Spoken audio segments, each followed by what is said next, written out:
जय हिंद सभी साथियों को। तो आज हमारा ये जो आदित्य रंजन सर की जो सामान्य विज्ञान करवा रहे हैं, जो हमारा रेलवे एनटीपीसी के एग्ज़ामों के लिए बेनिफिशियल है, आरपीएफ वगैरह के एग्ज़ामों के लिए। तो इसमें जिससे जो सामान्य विज्ञान है उसका जो दूसरा चैप्टर है, पहले चैप्टर को हमने 2 वीडियो में जो है तो कवर किया है। आज हम देखेंगे यहाँ पे बल एवं उसके प्रकार। तो इसको चालू करते हैं बिना टाइम को गंवाए हुए। पीडीएफ आपको टेलीग्राम में मिल जाएगी और टेलीग्राम का लिंक आपको यूट्यूब में जाकर के मिल जाएगा। बाकी इस बुक के बाद भी हम एक टीचर हैं हिमांशु गर्ग, उनकी जो हो तो एनटीपीसी की बुक जरूर कराएंगे, काफ़ी अच्छी बुक है, तो उसे देखेंगे।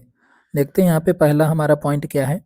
किसे किसी वस्तु पर खींचने या धकेलने के रूप में परिभाषित किया गया है, तो बल को परिभाषित किया गया है। वस्तुओं में गति किसके कारण होती है, तो बल की क्रिया के कारण होती है। किसी वस्तु की गति, आकृति, आकार और गति को संशोधित करने की क्षमता को क्या कहते हैं, तो बल कहते हैं। बल का सूत्र क्या है, F बराबर ma।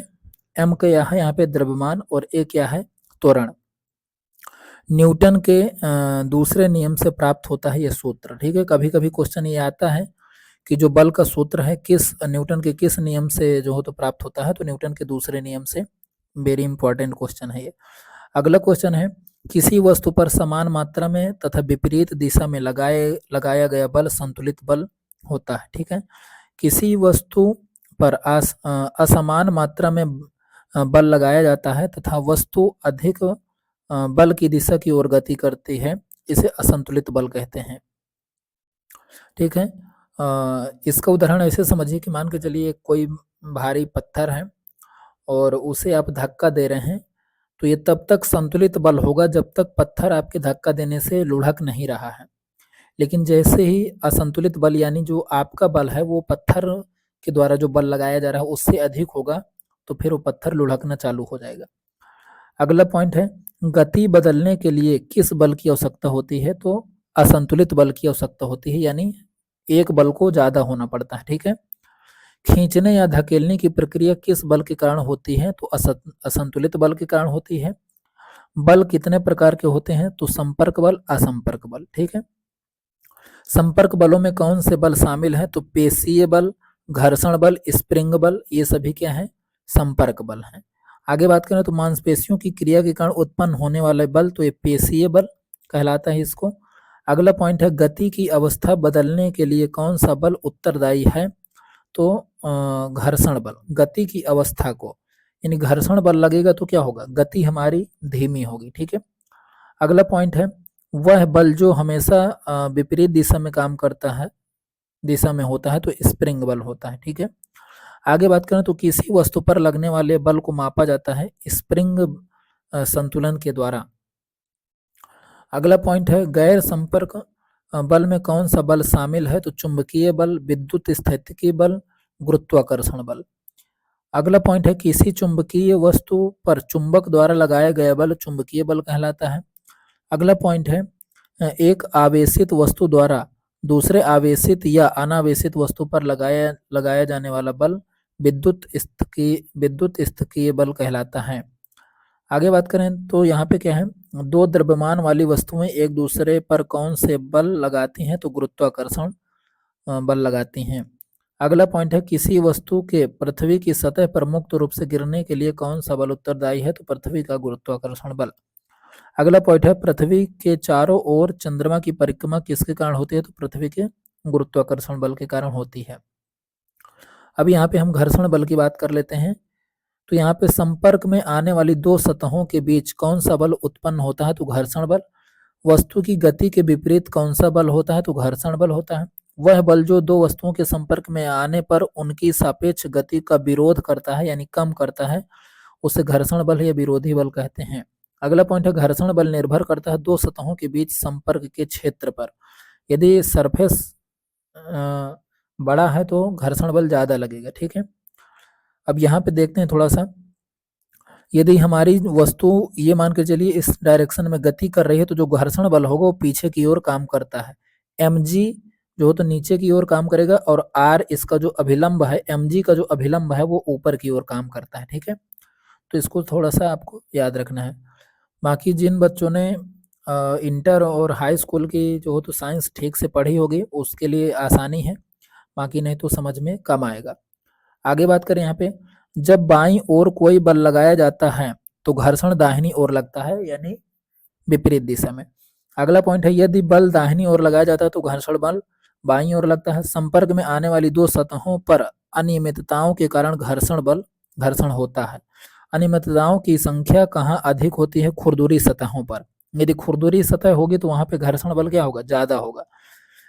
क्या सतहों को चमकाने या बहुत अधिक स्नेहक का उपयोग करके घर्षण को पूरी तरह समाप्त नहीं किया जा सकता?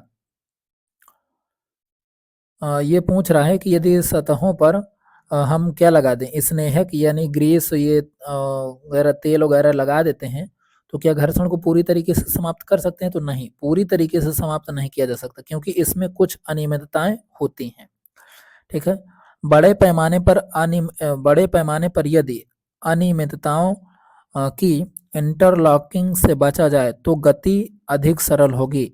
यानी यदि अनियमितताएं यानी खुरदुरी जो सतह है, यदि उसको हम कम कर दें तो क्या हो जाएगा? गति करना आसान हो जाएगा। ठीक है। लेकिन यदि बहुत ज़्यादा कोई चीज़ सरफेस चिकनी हो जाती है तो फिर उसमें गिरने की संभावना अधिक हो जाती है। जैसे बहुत ज़्यादा चिकनी जो सतह है, यदि वहाँ पे थोड़ा सा पानी या तेल पड़ जाएगा तो स्नेहक यानी अनियमितताएं क्या हो गई? कम हो गई। तो जब आप पैर रखते हैं तो फिसल जाते हैं और गिर जाते हैं। ठीक है। लेकिन यदि कहीं पर बालू है तो बालू के कण जो हैं तो उसमें अनियमितताएं बहुत ज़्यादा हैं, तो क्या करते हैं? घर्षण बहुत अधिक लगाते हैं, इससे जो हो तो हम चल भी नहीं पाते हैं वहाँ पे। तो इस तरीके से जब कोई वस्तु आराम से चलना शुरू करती है तो घर्षण पर काबू पाने के लिए आवश्यक बल का माप होता है स्थैतिक घर्षण। ठीक है। दो सतहों की अनियमितताओं के कारण क्या होता है? तो स्थैतिक घर्षण होता है। अगला पॉइंट है, दो वस्तुओं की घर्षण में जो है तो घर्षण में स्थैतिक घर्षण, एक गतिज घर्षण। ठीक है। तो गतिज घर्षण गति के समय, और जो अनियमितताएं हैं वहां पर जो घर्षण होता है वो स्थैतिक घर्षण।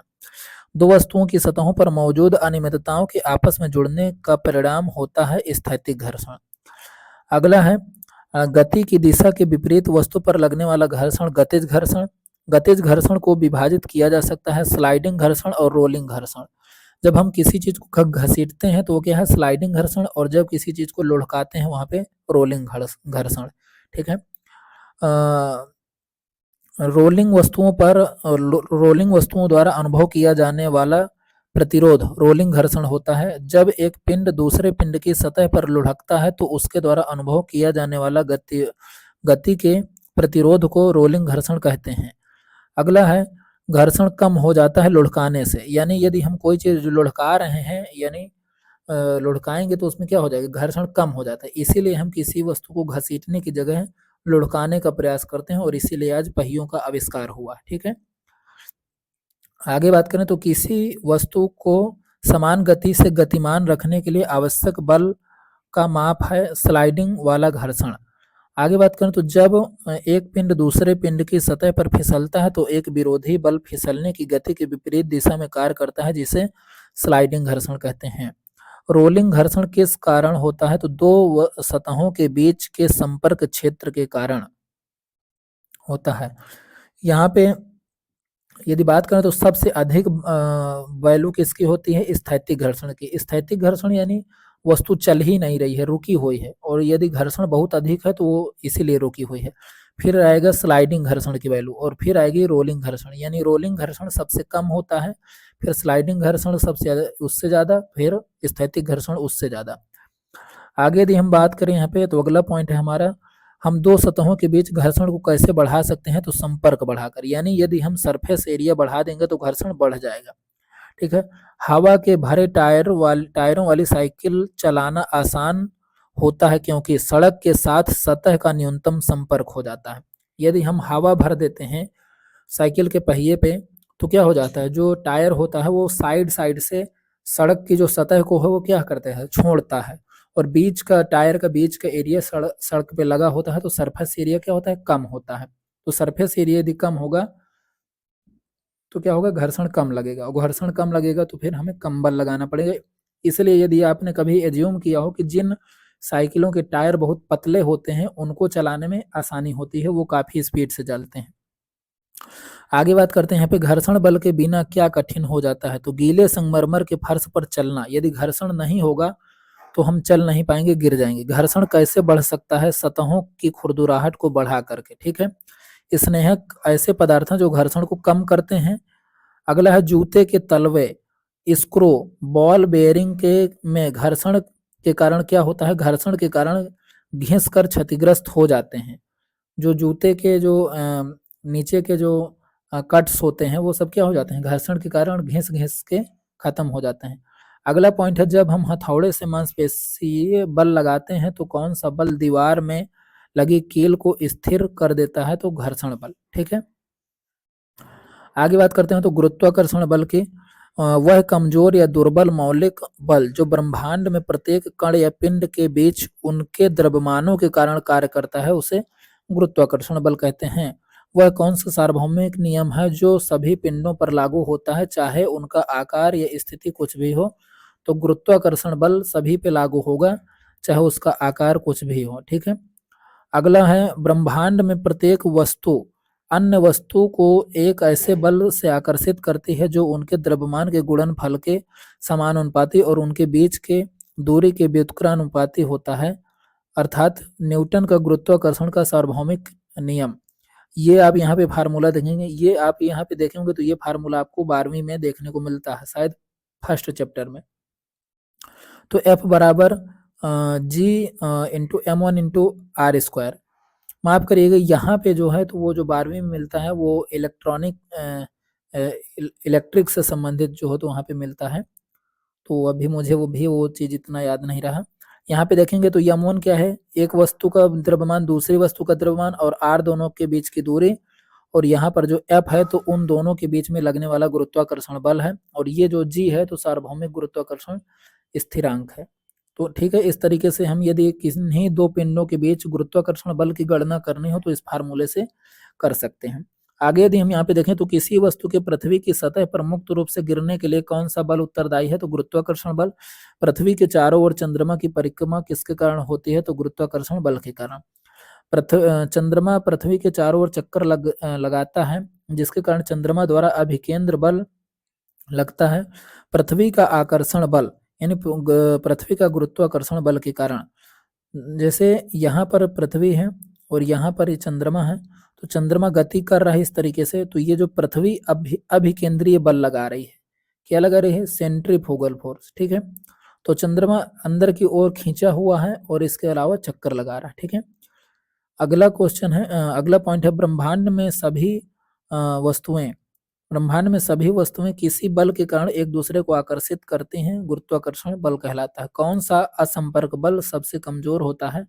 तो गुरुत्वाकर्षण जो असंपर्क बल है तो वो क्या है? सबसे कमजोर होता है। अभी हमने पीछे देखा था संपर्क बल और असंपर्क बल, तो गुरुत्वाकर्षण कैसा बल है?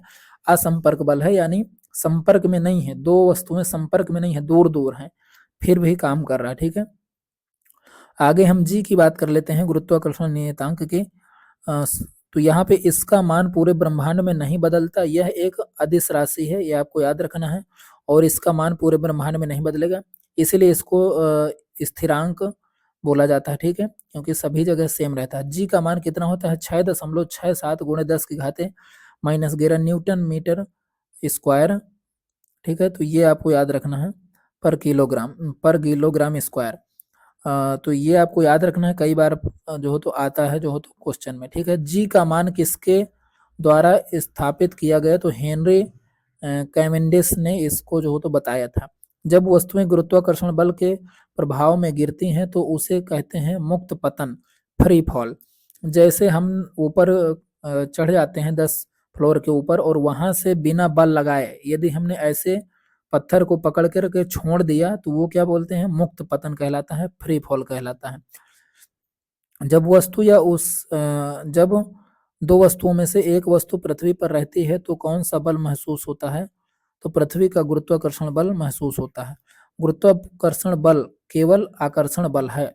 आगे बात करें तो गुरुत्वाकर्षण बल जी की बात कर लेते हैं यहाँ पे। तो गुरुत्वाकर्षण त्वरण जी, गुरुत्वीय त्वरण जी की बात करते हैं तो इसका मान अलग अलग जगहों पर अलग अलग होता है। ये एक सदिश राशि है, और यहाँ पर ऊपर आपने देखा था तो ये भी, ये जो हो तो क्या है, एक अदिश राशि है। जो कैपिटल जी है वो क्या है, अदिश राशि, जो स्मॉल जी है वो क्या है, सदिश राशि। पृथ्वी की सतह पर इसका मान 9.8 मीटर पर सेकेंड स्क्वायर है। आगे बात करें तो मुक्त रूप से गिरने पर किसी वस्तु द्वारा महसूस किया गया त्वरण गुरुत्वाकर्षण के कारण त्वरण होता है। आगे बात करें तो गुरुत्वाकर्षण त्वरण जी का मान ध्रुवों पर क्या होता है, भूमध्य रेखा पर मान सबसे अधिक होता है। ये कई बार क्वेश्चन आते हैं यहाँ से, इनको याद रखना है। जब भूमध्य रेखा से ध्रुव की ओर जाते हैं तो गुरुत्वाकर्षण त्वरण का मान बढ़ता जाता है। यदि हम पृथ्वी की घूर्णन गति को बदलते हैं या घटाते या बढ़ाते हैं तो जी का मान गति बढ़ाने पर बढ़ जाता है और घटाने पर घट जाता है। जब हम पृथ्वी की सतह से ऊपर की ओर जाते हैं तो जी का मान घटता है। जब ध्रुवों की ओर जाएंगे तो जी का मान बढ़ेगा। जब सतह से ऊपर की ओर जाएंगे तो जी का मान घटेगा। जब केंद्र की ओर जाएंगे तो भी मान क्या होगा, घटेगा। ठीक है, केंद्र पर के मान क्या हो जाता है, 0 हो जाता है इसका।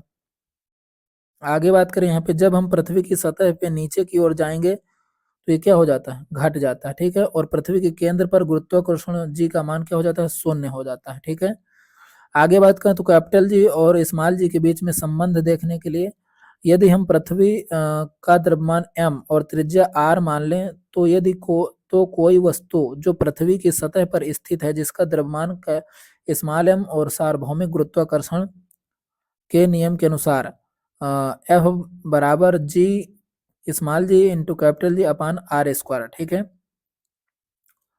यहाँ पे देखेंगे जहां F वस्तु पर लगाया जाने वाला बल है, जी गुरुत्वाकर्षण के कारण होने वाला त्वरण और जी सार्वभौमिक गुरुत्वाकर्षण स्थिरांक है। चूंकि F बराबर mg है, F बराबर क्या होता है, mg, इसलिए यहाँ पे हम यहाँ पे मैं आपको समझाऊं, जैसे यहाँ पे F बराबर क्या हो गया, g into cap small m into capital M और अपान में आर स्क्वायर। ठीक है, और F बराबर mg होता है क्योंकि हमने पहले पढ़ रखा है कि F बराबर ma होता है। क्या होता है, F बराबर ma, तो F बराबर ma के जगह में, ma की जगह में g लिख सकते हैं, क्योंकि g जब जो ऊपर से जब कोई चीज आती है तो उसको जी गुरुत्वाकर्षण बोलते हैं, और जब कोई मान के चलिए चीज इस तरीके से चल रही है तो वहां पर ए गुरुत्वाकर्षण को मानते हैं। ठीक है, तो ये ऊपर से कोई चीज है तो यहाँ पर हमने जी रख लिया।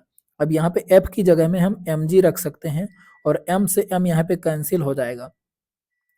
तो यहाँ पर हम देखेंगे कि स्मॉल जी बराबर capital G into capital M upon R square, ये हमारा यहाँ पे रिलेशन निकल के आ रहा है। तो यहाँ पे आप देख सकते हैं, ये देखिए, तो यहाँ पे क्या हो गया, ये आपके सामने ये चीज यहाँ पर निकल करके आती है। ठीक है, आगे देखते हैं यहाँ पे, तो यहाँ पे देखिए पृथ्वी का द्रव्यमान जो हो तो क्या है, कैपिटल एम, और यहाँ पे कोई वस्तु है छोटी स्मॉल एम, और बीच की दूरी आर। तो इस तरीके से यहाँ पर परिभाषित किया गया है। कैपिटल जी और स्मॉल जी के बीच में जो हो तो संबंध पूछने को आता है तो कई बार फार्मूला पूछ लिया जाता है, तो ये चीज आपको याद रखना है। ठीक है, आगे बात करें तो द्रव्यमान और भार। द्रव्यमान और भार में क्या अंतर है ये भी बताने को मिलेगा आगे। एक स्थान से दूसरे स्थान पर नहीं बदलता, सदैव स्थिरांक रहता है कौन, द्रव्यमान। ठीक है, लेकिन भार बदलता रहता है, क्योंकि भार जो होता है वो जो हो तो जी पर निर्भर करता है, और जी जो हो तो अलग अलग जगहों पर अलग अलग होता है। तो जैसे जैसे जी बदलता है वैसे वैसे भार बदलता है। जड़त्वता की माप क्या है, और जड़त्व के समानुपातिक होता है कौन, द्रव्यमान। द्रव्यमान का एसआई मात्रक किलोग्राम होता है। जब एक बल जो लंबवत नीचे की ओर कार्य करता है पृथ्वी की ओर आकर्षित होता है कहलाता है भार। क्या कहलाता है, भार कहलाता है। और भार बराबर यहाँ पे देख सकते हैं W बराबर m इंटू जी है। ठीक है, क्या है, m इंटू जी है, और m यहाँ पे क्या है, द्रव्यमान। ठीक है, तो ये चीज आपको यहाँ पे देख सकते हैं। तो m क्या है यहाँ पे, द्रव्यमान, और g क्या है, गुरुत्वीय त्वरण। तो द्रव्यमान गुणे गुरुत्वीय त्वरण बराबर क्या होता है, भार होता है। आगे देखें यहाँ पे, भार का एसआई मात्रक क्या है, न्यूटन।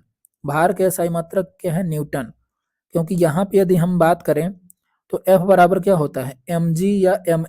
ठीक है, तो F का मात्रक बल का मात्रक भी क्या होगा, न्यूटन। और यहाँ पे भार का भी देख सकते हैं mg है, तो यहाँ पे भी इसका भी मात्रक क्या हो जाएगा, न्यूटन। और एक तरीके से जो भार होता है वो जो हो तो बल के बराबर होता है, ठीक है। मानकर चलिए कि जो तो आपने जैसे 5 केजी का वजन है जो आप रखेंगे दूसरी तरफ, और एक तरफ कोई कुछ दूसरा चीज रखेंगे, तो वो 5 केजी का ही वजन तो लगा रहा है, यानी 5 केजी वाला ही जो हो तो बल लगा रहा है, इसलिए भार जो हो तो बल के बराबर माना जाता है कई बार। भार की एसआई मात्रक न्यूटन। भार एक बल है, ये देखिए वही चीज लिख दिया है यहाँ पे, भार एक बल है जो नीचे की ओर कार्य करता है, ठीक है। ये चीज आपको याद रखना है, जिसके कारण इसमें परिणाम और दिशा दोनों होती है। आगे बात करें यहाँ पे किसी वस्तु, यदि परिणाम और दिशा दोनों होती है तो भार क्या हो गया, सदिश राशि, ठीक है। आगे बात करें तो किसी वस्तु का भार किसके द्वारा निर्धारित होता है, तो पृथ्वी का गुरुत्वाकर्षण बल के कारण निर्धारित होता है, इसलिए चंद्रमा की सतह पर भार में परिवर्तन, इसीलिए चंद्रमा की सतह पर भार में परिवर्तन होता है, ठीक है।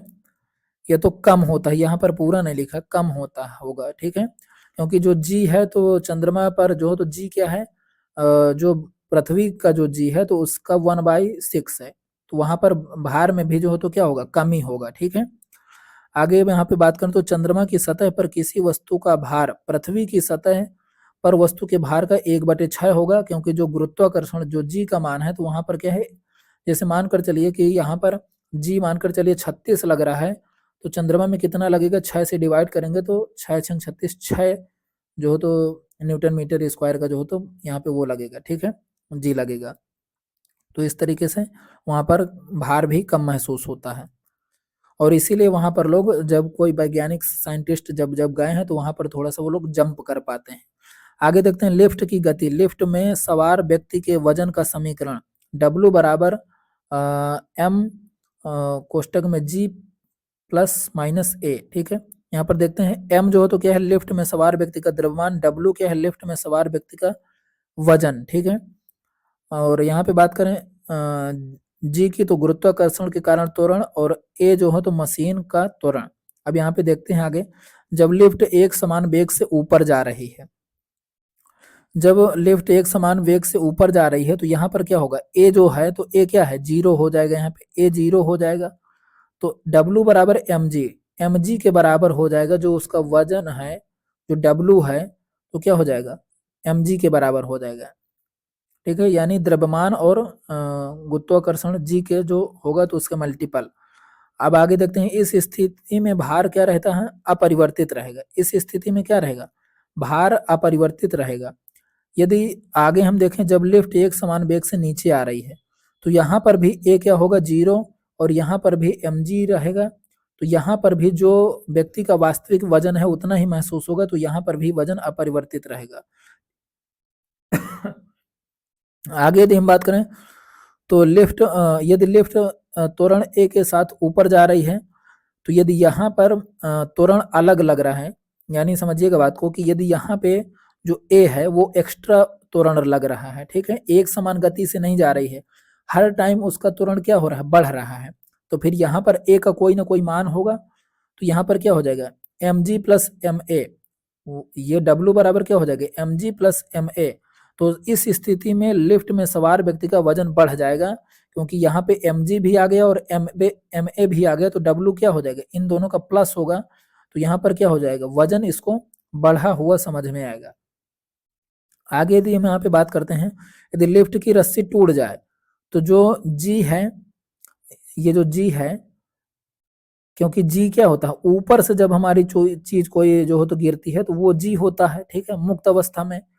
तो यदि जो यहाँ पर एक जो जी लग रहा है, यदि उसी के बराबर ये जो ए हो गया, यदि जी बराबर ए, यहाँ पे देखिए जी बराबर यदि ए हो गया तो यहाँ पर भी जी हम रखेंगे, तो जी से जी माइनस हो जाएगा, तो W बराबर जीरो। यानी यदि कोई लिफ्ट की रस्सी टूट गई और लिफ्ट रस्सी टूटने के बाद नीचे बहुत तेजी से आ रही है, तो वह जो व्यक्ति है उसको वजन क्या होगा, जीरो महसूस होगा, क्या होगा, जीरो महसूस हो जाएगा, ठीक है। इस स्थिति में क्या होगा, जो व्यक्ति सवार है जो लिफ्ट में, तो उसको अपना वजन क्या होगा, यहाँ पे शून्य हो जाएगा।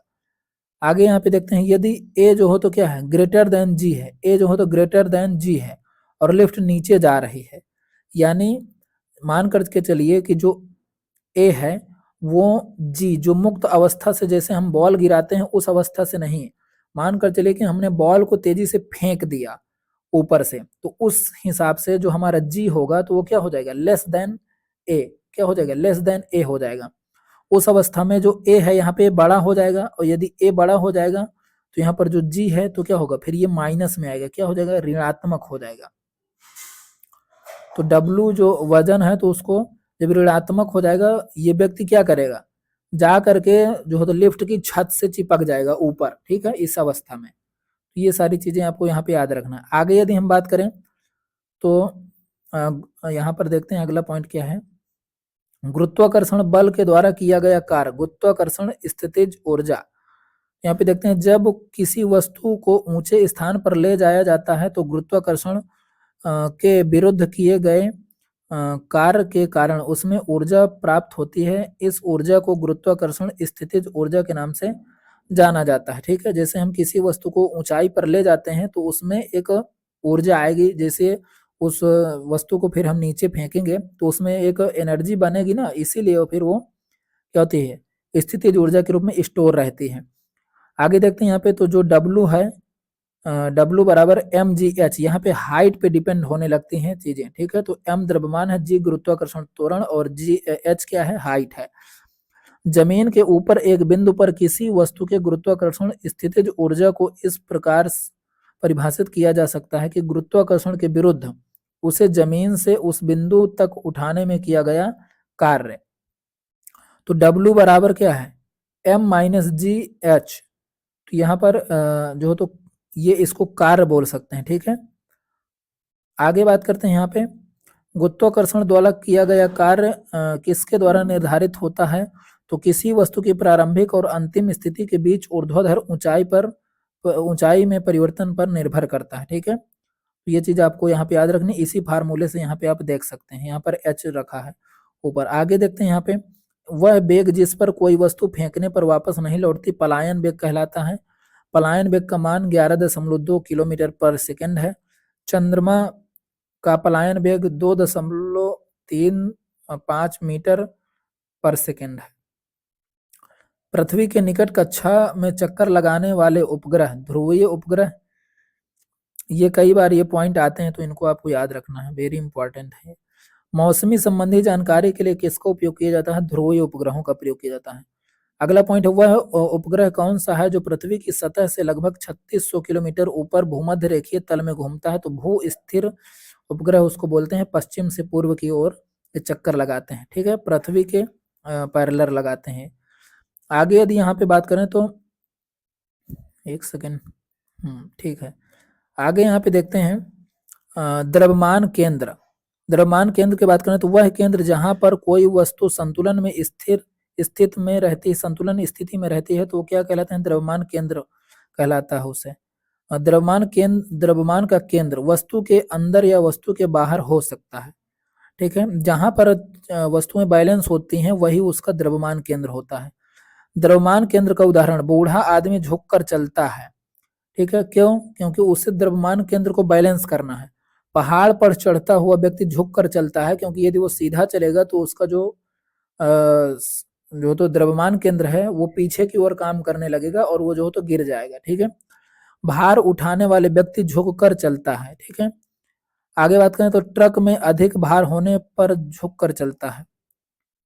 आगे बात करें तो पीसा की मीनार झुकी होने के बावजूद संतुलन में है क्योंकि जो उसका जो सेंटर ऑफ मास है वो क्या है, बैलेंस है, और बैलेंस है इसीलिए वो गिर नहीं रही है। यदि बैलेंस नहीं होता सेंटर ऑफ मास तो वो झुकी है जैसे, तो वो गिर गई होती। आगे बात करें तो वह राशि किसी वस्तु को घोड़ी गति प्रदान करती है उसे क्या कहते हैं, तो घूर्णन बल या बल आघूर्ण कहते हैं। यहाँ पे मैं थोड़ा सा पिज़्ज़ा की मीनार की बात कर लेते हैं। जैसे एक पिज़्ज़ा की मीनार है वो इस तरीके से है, ठीक है, आप इसको कहीं गूगल में देखिएगा तो इस तरीके से इसमें कई सारे फ्लोर हैं और ये इस तरीके से झुकी हुई है। लेकिन क्यों झुकी हुई है, इसका रीजन ये है कि जैसे जैसे ये मीनार झुकी तो यहाँ पर जो इसका मटेरियल जो भरा हुआ है वो इस तरफ ऐसे शिफ्ट हुआ है, इसका मटेरियल इस तरीके से, ठीक है। तो यहाँ से जितना ये इस तरफ झुकी है वो चीज यहाँ पे इसको बैलेंस कर रही है, ठीक है। इसलिए जो हो तो यहाँ पे इसका सेंटर ऑफ मास कहीं पे बीच में आ जाता है, इसलिए नहीं गिर पा रही है। लेकिन मान करके चलिए ये इसी तरीके से झुकी होती और जो इसका नींव है वो पूरी तरीके से ऐसे ही भरा होता और ये इस तरीके से शिफ्ट नहीं होती तो ये अभी तक क्या हो जाती, गिर जाती, ठीक है। तो ये इसका रीजन है। आगे देखते हैं यहाँ पे, वह राशि जो किसी वस्तु को घोड़ी गति प्रदान करती है उसे क्या कहते हैं, तो घोड़न बल कहते हैं, बलाघोड़ कहते हैं। तो यहाँ पे ये जो हो तो एफ बराबर एफ इंटू आर के बराबर होता है बलाघोड़। आगे बात करें तो संतुलन की स्थिति में दाईं ओर का आघोड़ बाईं ओर के आघोड़ के बराबर होता है। वामावर्त आघोड़ बराबर दक्षिणावर्त आघोड़। बल घोड़न बल के उदाहरण, कुम्हार के चाक में लकड़ी पकड़ने के लिए छेद परिधि के पास होता है, ठीक है। यदि जो छेद है, यदि मानकर चलिए ये चाक है और छेद यहाँ पर है, यदि छेद को यहाँ पर कर दिए पास में तो वो तो घुमा ही नहीं पाएगा, ठीक है। आगे बात करते हैं यहाँ पे, चक्की का हत्था परिधि के पास होता है। नलकूप का हैंडल लंबा बनाया जाता है ताकि आसानी हो, ठीक है। खिड़की और दरवाजे के हत्थे को सदैव स्थिरांक से दूर रखा जाता है। यानी जैसे ये हमारा गेट है तो इस तरफ से यदि दीवार में जुड़ा है तो हत्था कहाँ पे लगाते हैं, इधर लगाते हैं। ऐसा नहीं कि यहाँ पे लगा दिए, यहाँ पे लगा दिए तो हम गेट को बंद ही नहीं कर पाएंगे, बहुत ज्यादा बल लगाना पड़ेगा, ठीक है। तो इस तरीके से आगे बात करें तो इसी सिद्धांत के आधार पर सरल तथा जटिल मशीनें बनाई जाती हैं, जैसे लीवर, पुली, स्क्रू जैसी चीजें बनाई जाती हैं, ठीक है। तो यहाँ से आप देख सकते हैं, यहाँ से अभ्यास प्रश्न चालू होता है। तो ये चीजें आपको जो हो तो प्रैक्टिस में करना है। बाकी इसका पूरा पीडीएफ आपको जो हो तो डल जाएगा। जैसे क्वेश्चन क्या है, निम्नलिखित में से क्या प्रकृति में कभी अकेला नहीं पाया जाता, निम्नलिखित में से कौन सा बल प्रकृति में विद्युत चुंबकीय नहीं है। ये सारी चीजें आपको याद रखना है, ठीक है। बाकी ये आप प्रैक्टिस करिए और इसका सलूशन भी आपको नीचे दिया हुआ है। पहले आपको जो हो तो इस तरीके से ये आंसर दिए हुए हैं और इसके बाद फिर यहाँ पे सलूशन इसमें मैं नहीं लेकर के आया हूँ, लेकिन आपको पीडीएफ में सलूशन इसका मिल जाएगा, ठीक है। तो बाकी आपका ये चैनल है, इसको ज़्यादा से ज़्यादा थोड़ा सपोर्ट करें ताकि जल्दी से हमारे सब्सक्राइबर तेज़ गति से बढ़ें और हम अच्छे से अच्छे वीडियो आपको अवेलेबल करवाएंगे। बाकी आप कमेंट में जो तो फीडबैक अपना देते रहिए। और आज के लिए इतना ही। जय हिंद, जय भारत।